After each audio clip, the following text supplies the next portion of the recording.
Hi, welcome back to Joe Blogs. In today's episode, I want to provide you with an update as to what's going on in Argentina. If you've been following the channel, you'll know that Argentina has one of the highest inflation rates in the world. And remarkably, inflation has gone up again. So in today's video, we'll have a look at what's going on with inflation. We'll have a look at what's happening to interest rates because they're also off the scale. We'll look at what's happening with the Argentine peso because the peso value has been absolutely crashing and has continued to crash, and there is a high level of dollarization going on in Argentina right now.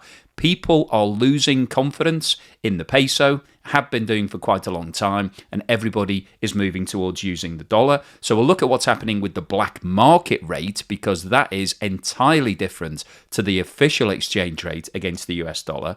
We'll look at what's going on with regards to the IMF because they've just given another $5 billion to Argentina. So we'll go through their report and establish exactly why they're happy to give that additional funding to Argentina, what they see in terms of developments towards getting the economy back on track. We'll have a look at what's been going on with the Argentine stock market because that's been going up almost as fast as the rate of inflation. I'll then share with you some good news from Argentina with regards to what's happening with lithium deposits. And then finally today, I'll wrap up with my summary. So what I think is likely to happen in Argentina over the course of the next 3 to 6 months. And for everybody who's a regular viewer, you'll be glad to hear that there are plenty of graphs and charts in today's video. But I'll also share with you some really fantastic footage of Argentina. So there should be a nice balance, something for everybody. And if you are a fan of the channel, don't forget that I'll be hosting the first ever live stream event on Wednesday the 3rd. Now this first event will be exclusively for Joe Blogs patrons and members, so if you haven't signed up yet and you'd like to join in, please have a look in the description below where you'll find a link to my Patreon page or the YouTube membership scheme. This chart shows the movement in the rate of inflation in Argentina over the course of the last 12 months. So you can see that inflation has been a problem in Argentina for a long time. This time last year, inflation was running at 58%. So that was one of the highest rates in the whole of the world. However, over the course of the last 12 months, we have seen a steady and consistent rise in that rate. And the current rate of inflation for March 2023 is over 104%. So what that means is compared to this time last year, prices on average have more than doubled in Argentina. Now, we've been talking on the channel for the last 18 months or so about the problems that inflation brings. And most governments around the world at the start of 2022 had inflation as their number one target. That was what the central banks wanted to bring back down. And the main way that most banks have been doing that is by increasing interest rates. And the logic behind increasing interest rates is that it slows down spending, because spending is quite often fueled by borrowing.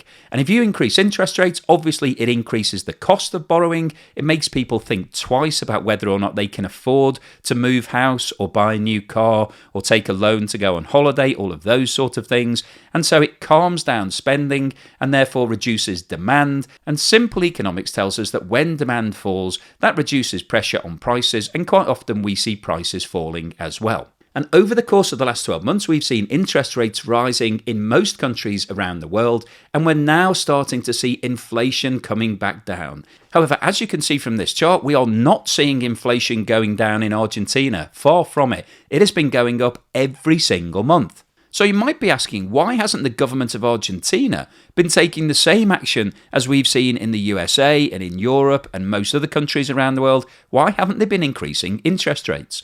But just before we go on to talk about interest rates, I wanted to share with you some information about where I'm finding all of my articles from, because I get a lot of comments from people saying, where do you find all of this information?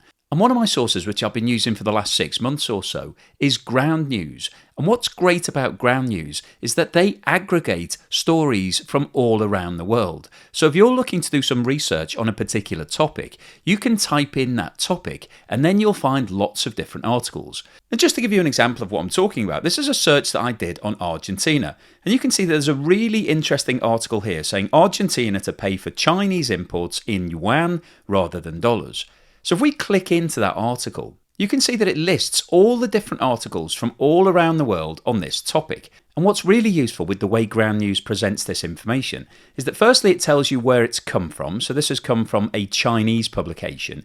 It tells you the bias, so whether it's from the left or the right or the centre. And something that is also really useful is that it tells you the level of factuality from that publication. So let's scroll down to this one that says dollar abandoned, Argentina begins to use yuan for import transactions. If we click into that, it then takes us through to the source article. So what this means is that when I'm hunting around for articles, I can genuinely scour the whole of the world and find articles that weren't even published in English. The Ground News app is available from your app store and you can check it out for free or alternatively subscribe to get access to all of the premium features. Well, this chart shows you what's been happening with interest rates over the last 12 months. And what this shows is that this time last year, interest rates were running at 40% in Argentina. Now, just to put that into perspective, the current official rate of interest in the USA is 5%, it's 4.5% in Canada, 4.25% in the UK, 3.6% in Australia, and 3.5% in the Eurozone. So a 40% rate of interest is around 10 times all of those rates. And let's not forget that most of us have been complaining about the rapid increase in interest rates and how 4 or 5% is now too expensive for most people in the economy. So 40% is obviously off the scale. But that was the official rate of interest in Argentina before we saw the rapid increase in inflation. Over the course of the last 12 months, the rate of inflation has been increased on numerous occasions and is now officially 81%. And this table gives us a comparison of the rate of interest in the G20, so officially the 20 largest economies in the world. And you can see that Argentina at 81% is completely out of kilter with every single country on this list. The next highest rate is Brazil at 13.75%, followed by Mexico at 11.25%. Then we've got Turkey, which is having its own problems with inflation, which has an official rate of interest of 8.5%, which is actually another story in itself because Turkey's been following this contrarian approach where they've actually started reducing their rates of interest whilst they were experiencing extremely high rates of inflation.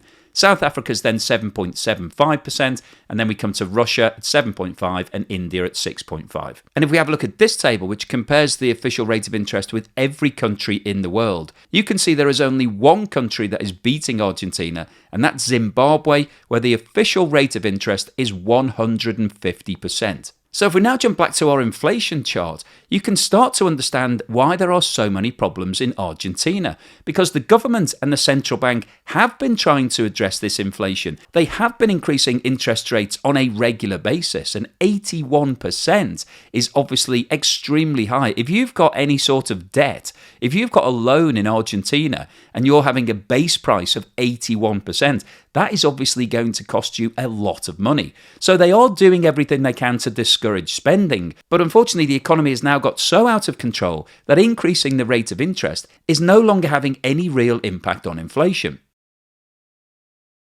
And if we have a look at this chart, it shows the movement in food inflation over the last 12 months. And what this shows is that the price of food has followed a similar trend to general inflation. However, the current rate of food inflation is running at 110%. So the price of food is now increasing at a faster rate than general prices. And this is obviously bad news. As we've discussed before on the channel, the price of food affects everybody. And it disproportionately impacts the poorer members of society because they're spending a much larger part of their budget on food, and generally those poorer people don't have any savings. So when food is increasing by 110%, that's more than double the price it was this time last year.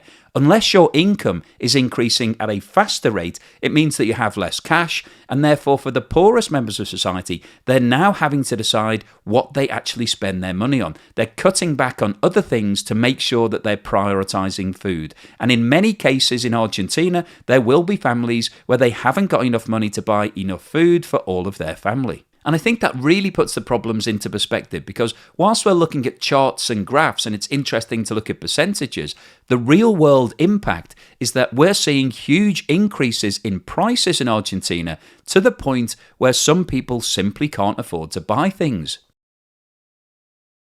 This chart shows the movement in the exchange rate between the US dollar and the Argentine peso over the last 12 months. And what this shows is that this time last year, one US dollar was trading for around 114 Argentine pesos.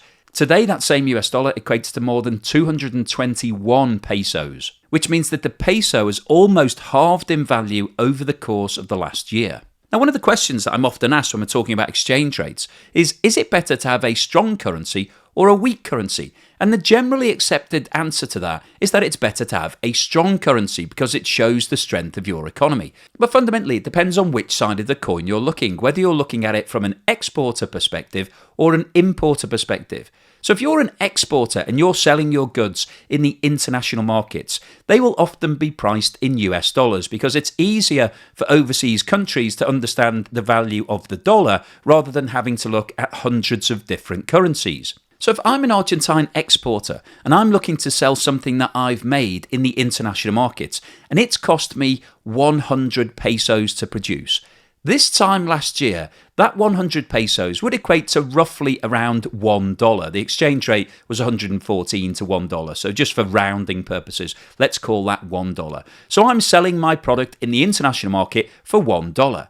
That same product today, if it was still costing me 100 pesos to produce, would be selling in the international markets for 50 cents because the value of the Argentine peso has halved.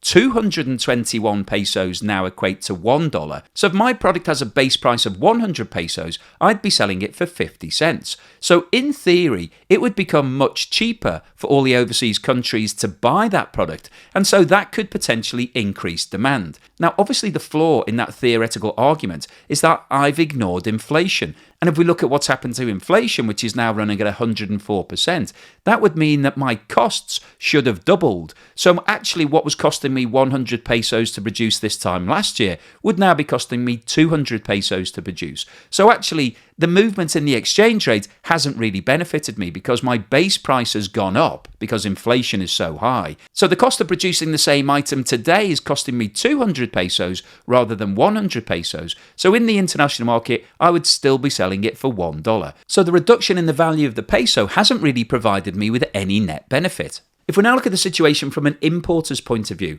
if I'm importing something that has a market price of $1 in the international markets, this time last year, I would have to pay 114 pesos for that $1 item.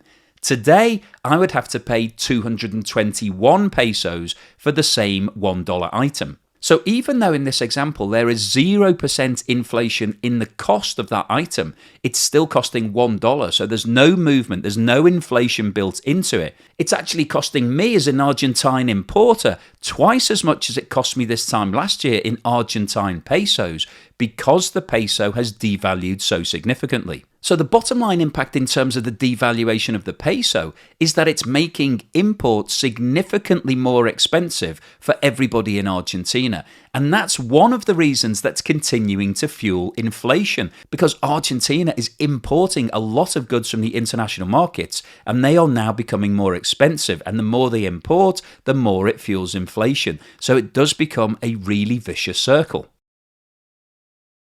So the devaluation that we've seen in the Argentine peso over the last 12 months is bad news for the Argentinian economy, but actually the situation is far worse than that. This graph plots the movement in the Argentine peso against the US dollar over the course of the last 4 years, and we're plotting 3 different things on this chart. The smooth dark red line plots the official rate of exchange between the peso and the US dollar.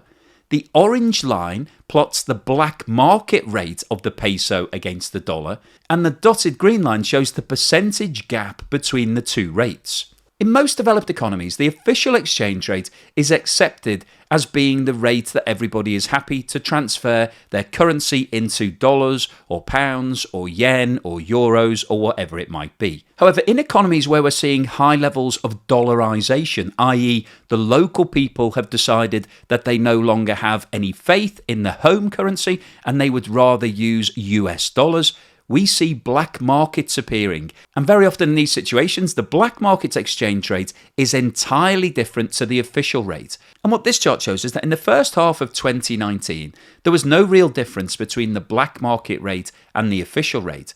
However, towards the end of that year, we did start to see a minor divergence. In 2020, that divergence got wider, and by the end of 2020, the official rate was trading at somewhere in the region of 90 pesos to $1. However, the black market rate was above 150 pesos. Now you can see from the movement in the green dotted line that the divergence between the two rates actually fell at the start of 2021, but by the end of the year, the difference was close to 100%, with the official rate being somewhere in the region of 100 pesos to $1 and the black market rate being around 200 pesos. And if we now run through to the end of this chart, so where we are today, the official exchange rate, as we just saw, was around 220 pesos to $1. However, the black market rate is now trading at around 500 pesos to $1. And what this chart is showing is that the official rate of interest that the Central Bank of Argentina is managing doesn't reflect the genuine market position, and pressure is now building on Argentina to devalue the Argentine peso, to basically reset the exchange rate at somewhere closer to 500 to $1 rather than the current rate of around 220. And devaluation of the local currency is something that we've seen on multiple occasions, usually when an economy is close to collapse. It's the last resort. You don't really want to do it because it does reduce the value of all of your people's savings. This chart shows the movement in the Argentinian stock market over the last 12 months. And what this shows is that this time last year, the Merval index was running at around 85,000. Today, it's closer to 305,000. Which represents a year-on-year increase of more than 3.5 times. So obviously that's fantastic news. If you're an investor in the stock markets in Argentina, you've been making a fortune. Your money has risen 350% over the course of the last 12 months. Which obviously seems a little bit counterintuitive given all of the information we've just discussed about the Argentine economy and the fact that inflation is so high and it's really struggling and potentially is on the verge of collapse. But one of the reasons that the Argentine stock market is doing so well is that it's seen as being a safe haven. If you leave your money in the bank, it's literally worth less in terms of US dollars on a daily basis. Rather than doing that, a lot of investors in Argentina have been putting their money into the stock market because they're hoping that the stock market will continue to rise in line with inflation. Because one of the benefits of inflation is that it increases prices. So therefore, any companies that are making sales in Argentine pesos will be increasing the volume of those sales because they'll be doubling their prices in line with the movement in inflation. So I thought it'd be interesting to share this chart with you because one of the benefits of high inflation and a runaway economy is generally that the stock exchange will also take on the same characteristics and may start charging ahead. And that's exactly what we've seen from this index. As mentioned at the start of the video, the IMF recently gave an additional $5 billion to Argentina under the loan facilities. And I thought it was worth looking at the recent conclusions that the IMF posted with regards to their recent review of what's happening in the Argentine economy. On April the 1st, the IMF announced that its executive board had completed its fourth review of Argentina, which allowed for an immediate disbursement of $5.4 billion. The report stated that more prudent macroeconomic policies in the second half of 2022 supported a moderation in inflation and improvements in fiscal and external balances, helping to secure end 2022 programme targets. However, the economic situation has become more challenging since the beginning of this year in light of the increasingly severe drought and policy setbacks. Given the magnitude of the weather shock, some downward adjustments to reserve accumulation targets are warranted, although a stronger policy package is now necessary to safeguard stability and maintain the anchoring role of the programme. Achieving the 2023 primary fiscal deficit target of 1.9% of GDP remains essential to support disinflation and reserve accumulation, alleviate financing pressures, and strengthen debt sustainability. Timely implementation of high-quality measures, particularly improving the targeting of energy subsidies and social assistance, will help offset lower export taxes due to the drought, protect priority infrastructure and social spending, and secure the fiscal targets. Real interest rates should remain sufficiently positive to tackle high inflation and support demand for peso assets. Further rate increases may be warranted in the event of further inflation shocks or intensification of FX pressures. the rate of crawls should continue to support competitiveness, with recent actions to rationalise the FX regime and boost exports also helping to support reserve accumulation. Interventions in the parallel FX market using reserves or short-term external debt instruments should be eschewed. As conditions permit and imbalances are addressed, cash flow management measures, multiple currency practices and exchange restrictions should also be unwound, as they are no substitute for sound macroeconomic policy. Central bank interventions in the secondary bond market should be limited to address financial stability risks. Mobilising support from multilateral and bilateral partners, including finalising technical understandings with remaining Paris Club creditors, is essential to ensure financing commitments are met and strengthen reserve coverage. Given that downside risks have risen further, including the context of a very severe drought, agile policymaking remains indispensable to underpin programme success. As additional macroeconomic policy tightening and further modifications to FX policies may be required to safeguard macroeconomic stability, political support for programme policies remains critical in the period ahead. Now, I think that summary is quite interesting, and if you just read that in isolation without watching the rest of this video, you may actually think that things are going okay in Argentina. There's a number of mentions of the drought, which I think is making things worse. That's something that I covered in a previous video. But the overall flavour of this IMF summary is generally quite positive, whereas when I look at the actual statistics and the data and what's happening, I can't really see that many positives. It's great that the IMF have given $5.4 billion to Argentina, but I can't really see any green shoots that are telling me that things are starting to turn the corner and things are going to get much, much better over the course of the next 3 months. I think it's more likely that they could get worse. In the great environmental push towards reducing the use of fossil fuels and moving towards a more sustainable environment, there has been a huge increase in demand and production of electric vehicles. And those electric vehicles in the main are dependent on lithium-ion batteries. Lithium is the least dense of all of the naturally occurring metals. And if you think back to your old chemistry classes at school, maybe if you're very old, you'll remember the teacher dropping a piece of lithium into water and it reacting, it actually bursting into flames, flying around and then evaporating. Now, unfortunately, because of all of the killjoys in health and safety, kids today aren't allowed to see their teachers actually dropping lithium into a beaker of water. They have to watch it on YouTube. But of course, one of the issues with lithium being so volatile in terms of its reaction in water is that it's quite difficult to find. And there are only a few countries in the world that have commercially viable lithium deposits. The world's top 4 producers of lithium are Australia, Chile,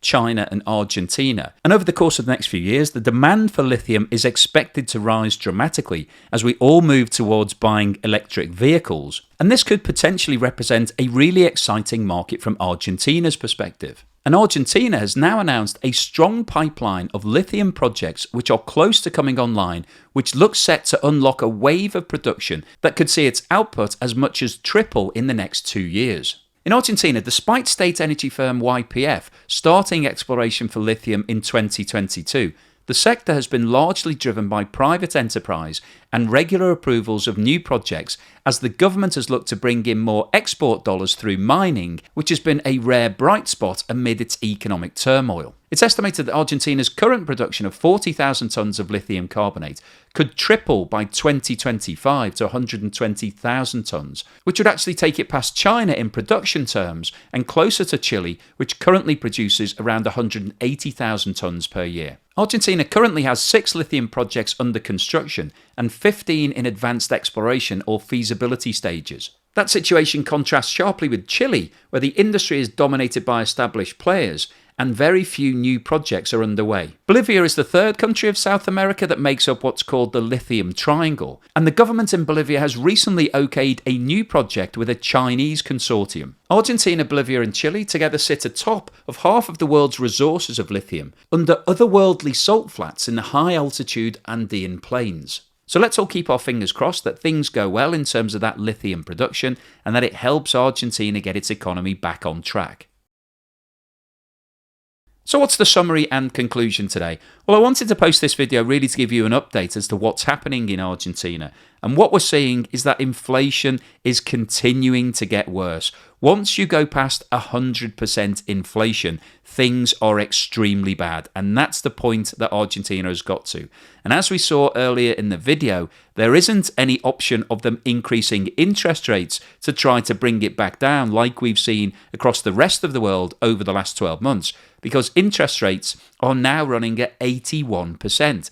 That is unbelievably expensive. If you've got a loan in Argentina and your base price is 81%, that's going to be really difficult to afford. So the government doesn't really have any option of racking up interest rates to calm down spending.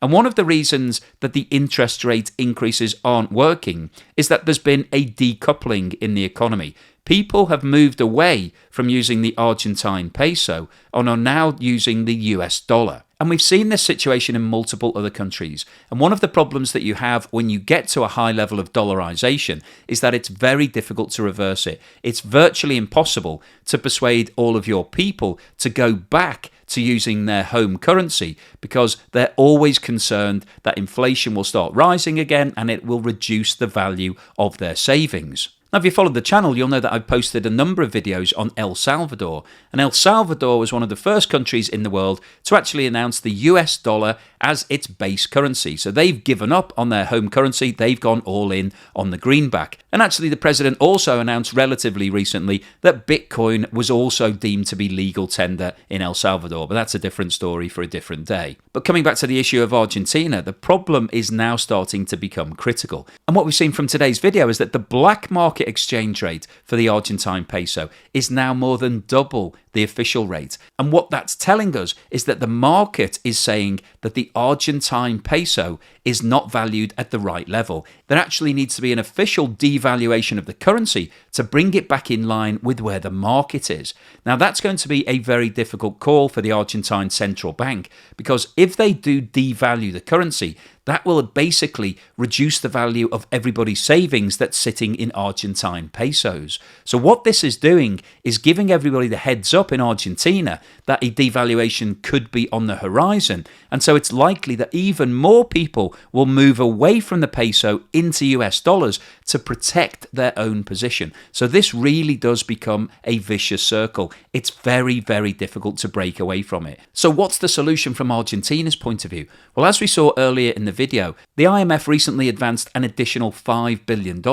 And unfortunately, Argentina is now desperate for that cash because it's having to buy in lots of exports in the international markets, all of which are being paid for in dollars, and that's running down its dollar reserves. And Argentina could soon get to the point where it simply doesn't have enough cash to be able to pay for all of those imports. And at that point, we could see a collapse similar to what we saw in Sri Lanka, where tankers were turning away from the country because they didn't have the money to be able to pay for the oil, and so there was no oil, and then we had blackouts all across the country. So this is a really serious situation from Argentina's point of view. They need to get their economy back on track. They need to rebuild the confidence in the Argentine peso, but it's very difficult to do that. It's easy to say it. It's much more difficult to actually persuade all of your people that everything's going to be fine and they can go back to normal. So unfortunately, the summary of today's video is that things have got worse in Argentina over the course of the last month or so. And unfortunately, there doesn't really look like there's any end in sight.